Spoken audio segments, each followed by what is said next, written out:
Aloha y'all, Daniel Aaron here, your guide to vibrant living. And just in case you are not already tuned in to Michael Pollan and his recent work, a book from 5 years ago, and the recent Netflix show called How to Change Your Mind, Netflix series, 4 episodes. It's all about the use of psychedelics for changing your mind, changing your life.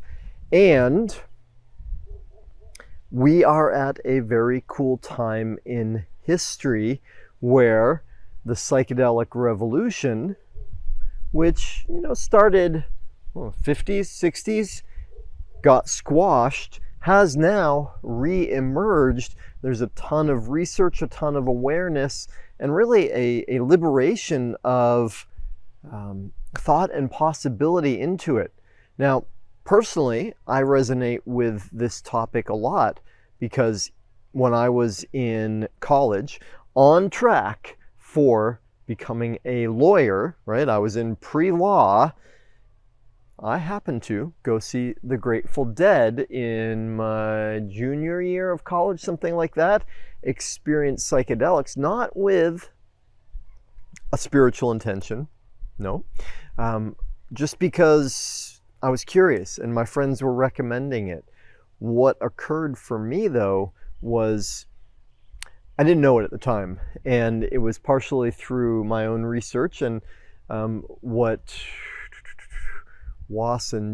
Gordon Wasson, Michael Pollan talks about in his book, one of the foremost researchers on psychedelics and its therapeutic approach, is there is a process that can happen with certain psychedelics. And by the way, I am not recommending reckless experimentation or even necessarily recreational use of psychedelics. On the flip side, a conscious, deliberate, smart use of them with a therapeutic approach, a realm which has a lot more possibility these days than it used to.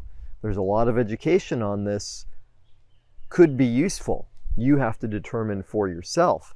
What happened for me, there is, well, let me put it this way, in the brain, there is something called the default mode network, which, oversimplified, is this is how things are. This is my perspective on how the world is, my worldview, my belief system, my perspective on who I am and how I am. And because we all have a default mode network, right, which is in some ways our vibration, which is in some ways taking our past and overlaying it onto the future, life becomes predictable and limited. What can happen during a psychedelic experience is that default mode network gets interrupted, which allows for us to see beyond the normal filters and limitations that are our normal, which allows, as Aldous Huxley said, the doors of perception to open, which allows us to get a glimpse into the mystical, the universe, or just a reality beyond what we have known, right? We tend to get so locked in to the way we think things are, right? There's one of my favorite quotations, a little poem from Basho a long time ago. Everybody seems so certain. I walk as if on thin ice. And when we can interrupt the default mode network, when we can go beyond our previous limitations, the world comes alive in new ways. We come alive in new ways. And while I see there is a danger for some with psychedelics, which is getting addicted to it, not doing the work of integration, the therapeutic work, right? So if the doors get open, well then we need to learn how to walk through without any assistance from any exogenous, outside ourselves, substance, right? That's what psychedelic can do for us, is show us possibility, tap us into other possibilities, expand the world for us, give us a sense of where we can go so that we can come back there.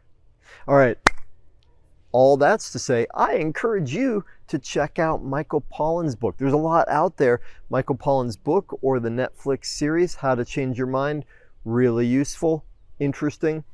Tell me what you think. What's your experience with this?